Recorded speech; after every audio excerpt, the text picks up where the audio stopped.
اللہ اللہ اللہ اللہ۔ اعوذ باللہ من الشیطان الرجیم، بسم اللہ الرحمن الرحیم، الصلاۃ والسلام علیک یا محمد۔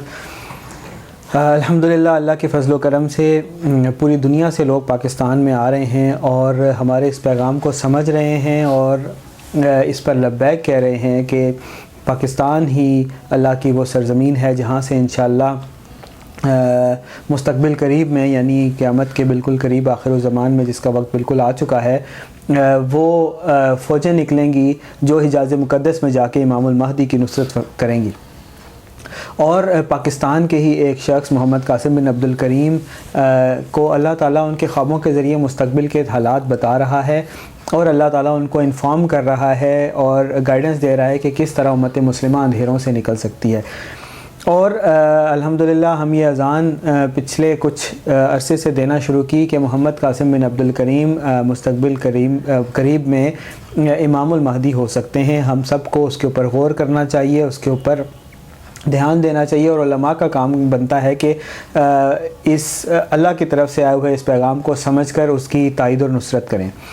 الحمدللہ پوری دنیا سے لوگ پاکستان میں آ چکے ہیں، آ رہے ہیں، محمد قاسم کے اس پیغام کو سمجھ رہے ہیں اور اس کو اپنے اپنے ملکوں میں واپس جا کر پھیلا رہے ہیں۔ بلکہ اب تو اس وقت بھی میں ایک ٹیم کے ساتھ بیٹھا ہوا ہوں جو Indonesia, Malaysia, Brunei Darussalam, Singapore, ان علاقوں کے مسلمانوں نے ایک ٹیم تشکیل دے کر، ٹیم آرگنائز کر کے اپنے نمائندے یہاں پر بھیجے ہیں جو پاکستان میں آ کر پرماننٹلی رہنے کا پلان بنا رہے ہیں اور یہاں پر اپنے بزنسز اسٹیبلش کرنے کا پلان بنا رہے ہیں، اپنی فیملیز کو یہاں پر لا کے شفٹ کرنا چاہ رہے ہیں، کیونکہ مستقبل قریب میں پاکستان ہی وہ قلعہ ہوگا جو باقی بچے گا۔ مشرق وسطیٰ اور باقی تمام علاقے، مشرق وسطیٰ، ترکی، سعودی عرب، یہ تمام علاقے مسلمانوں کے ہاتھ سے نکل جائیں گے اور پاکستان ہی وہ قلعہ ہوگا کہ جہاں پہ اللہ تعالیٰ کی تائید اور نصرت ہوگی، اللہ تعالیٰ جس کی حفاظت فرمائے گا اور پاکستان سے لوگ نکل کر پھر اپنے کھوئے ہوئے علاقے جو ہیں وہ واپس لیں گے۔ تو اس لیے پاکستان کو اللہ تعالیٰ نے جو تائید اور نصرت اور امن اور سکون اور ترقی اور فلاح و بہبود کے جو وعدے کیے ہیں ان میں شامل ہونے کے لیے یہ لوگ باقاعدہ یہاں پر آ کر سیٹل ہونا چاہ رہے ہیں۔ Dicky Chandra, chief supporter of current president of Indonesia, professor doctor Jaya, one of the top psychiatrist of Indonesia, then we have وہاں کے ایک بہت بڑے عالم ابو عسکر یہاں موجود ہیں کہ جو 100 کے لگ بھگ مدارس چلا رہے ہیں اور ہزاروں طلباء و طالبات پڑھ رہے ہیں۔ تو الحمدللہ یہ سارے لوگ آ کر اس بات کو سمجھ کر اس کی تائید و نصرت کر رہے ہیں۔ اس کے علاوہ اس ڈیلیگیشن میں ایک وہاں کے بزنس مین بھی ہیں جن کے اپنے جو وہاں پہ فارمز اور پام آئل کا بزنس کرتے ہیں، وہ یہاں پر آ کر اسٹریٹجیکلی پاکستان میں انویسٹمنٹ کرنا اور پاکستان میں آ کر یہاں پر ایک بزنس کھڑا کرنے کی جو ایک فیزیبلٹی ہے وہ دیکھ رہے ہیں۔ تو ہم ان سے ان کا انٹروڈکشن بھی لیتے ہیں، ان کا نام اور جو ان کے فیوچر میں پلان ہے پاکستان کے بارے میں وہ بھی پوچھتے ہیں۔ ان کا نام ہے مسٹر دوئی، اور مسٹر دوئی اپنا انٹروڈکشن کرائیں گے، تعارف کرائیں گے اور اپنے بزنس کے بارے میں بتائیں گے۔ السلام علیکم ورحمۃ اللہ وبرکاتہ۔ السلام علیکم ورحمۃ اللہ وبرکاتہ۔ الحمدللہ اللہ کا احسان اور فضل ہے کہ اس نے مجھے ایک بار پھر موقع دیا اور زندگی دی تاکہ میں دوبارہ یہاں آ سکوں۔ درود و سلام ہمارے نبی حضرت محمد صلی اللہ علیہ وسلم پر۔ پہلے میں اپنا تعارف کروانا چاہوں گا۔ میں انڈونیشیا میں کام کرنے والی امریکہ کی ایک کمپنی سے ریٹائرڈ ہوں۔ اب میں شجر کاری بھی کرتا ہوں اور جانوروں کا کاروبار بھی کرتا ہوں، یعنی میں ایک تاجر بھی ہوں اور خصوصی طور پر شریعہ کوآپریٹو بزنس سے جڑا ہوا ہوں۔ یہی میرا تعارف ہے۔ ماشاءاللہ آپ کا بہت اچھا بزنس وہاں پہ ہے، اللہ تعالیٰ اس بزنس میں اور برکت عطا فرمائے۔ تو آپ یہ بتائیں کہ آپ پاکستان میں کیوں آئے ہیں، آپ کا پاکستان میں آنے کا بنیادی مقصد کیا ہے؟ کہ بزنس مین تو ہمیشہ سے پیسہ سوچ سمجھ کر لگاتا ہے، تو آپ کو کیا لگتا ہے کہ آپ نے یہ جو پورا ایک ٹرپ کیا ہے، اس میں پیسہ لگایا، اپنا ٹائم لگایا، اپنا بزنس فیملی چھوڑ کر آئے ہیں، سب سے بنیادی وجہ کیا ہے؟ Sebelum saya datang ke sini, saya ceritakan kilas balik. پہلے میں قرب قیامت کے بارے میں کتابیں پڑھا کرتا تھا اور سوشل میڈیا پر اس موضوع پر مختلف علماء جیسا کہ استاد احسان تنجنگ اور رحمت باقوانی، شیخ عمران حسین کے لیکچر سنا کرتا تھا۔ 2021 میں عید سے ایک ہفتہ قبل مجھے ایک دوست کی طرف سے سکائی انٹیلیجنس کے عنوان سے ایک PDF فائل موصول ہوئی جس میں محمد قاسم بن عبد الکریم کے خوابوں کا ذکر تھا۔ میں نے اسی وقت ان کے خوابوں کو پڑھنا شروع کیا اور مجھے ان میں اتنی دلچسپی محسوس ہوئی کہ محض 4 گھنٹوں میں نے وہ پوری فائل مکمل پڑھ لی۔ اگلے چند ہی دنوں میں نے اپنے اسی دوست سے ان خوابوں کے بارے میں بات کرنے کے لیے رابطہ کیا۔ محمد قاسم کے خواب مجھے غیر معمولی محسوس ہوئے اور میں نے فوراً ان پر یقین کر لیا کیونکہ ان کے خوابوں میں بہت سے اہم نکات موجود تھے۔ محمد قاسم کے خوابوں میں موجود اہم نکات جن کی وجہ سے میں نے ان پر یقین کر لیا وہ یہ ہیں: محمد قاسم کے خوابوں میں شرک کے خاتمے پر زور دیا گیا ہے۔ ان کے خوابوں میں اس بات کی وضاحت کی گئی ہے کہ کسی ملک کو ترقی دینے کے لیے وہاں پر شرک کا خاتمہ ضروری ہے۔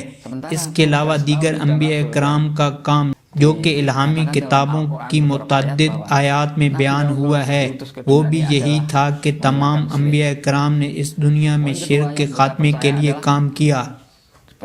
محمد قاسم بن عبد الکریم کے ایک خواب میں اللہ تعالیٰ نے ان سے فرمایا: قاسم، اگر جنوں ان سب مل کر ایسا خواب بنانا چاہیں تو وہ نہیں بنا سکیں گے۔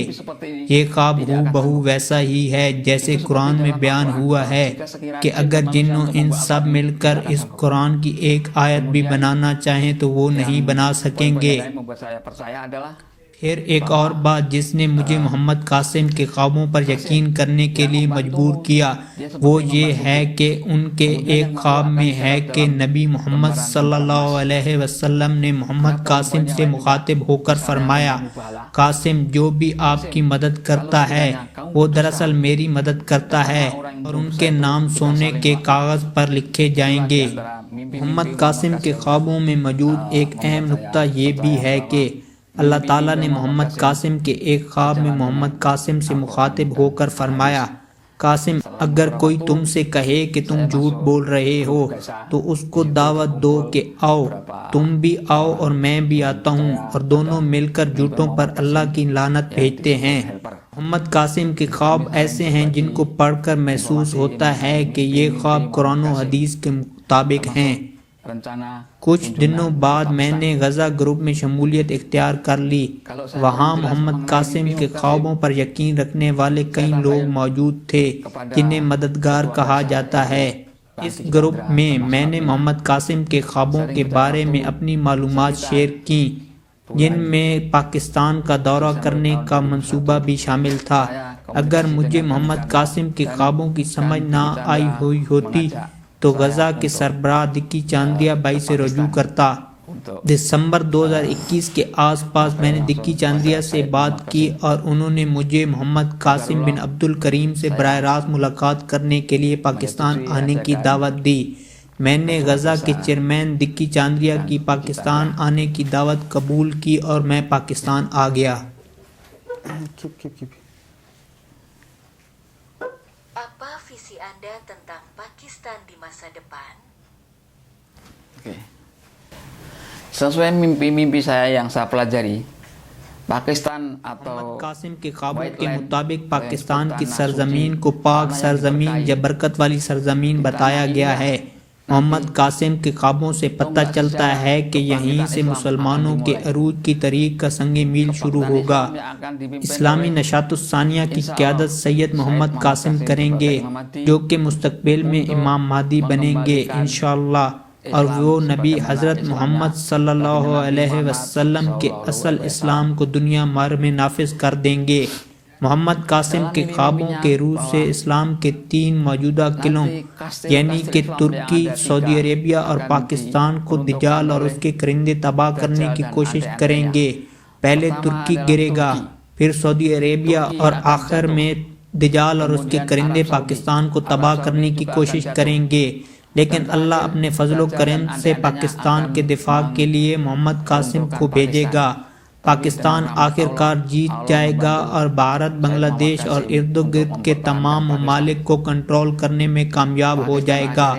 بعد ازاں امام مہدی کی قیادت میں پاکستان، ترکی، سعودی عربیہ اور مشرق وسطیٰ کے علاقے جو مسلمانوں کے ہاتھ سے نکل گئے ہوں گے، کفار سے آزاد کروانے میں کامیاب ہو جائے گا انشاءاللہ۔ Timur Tengah termasuk Arab Saudi.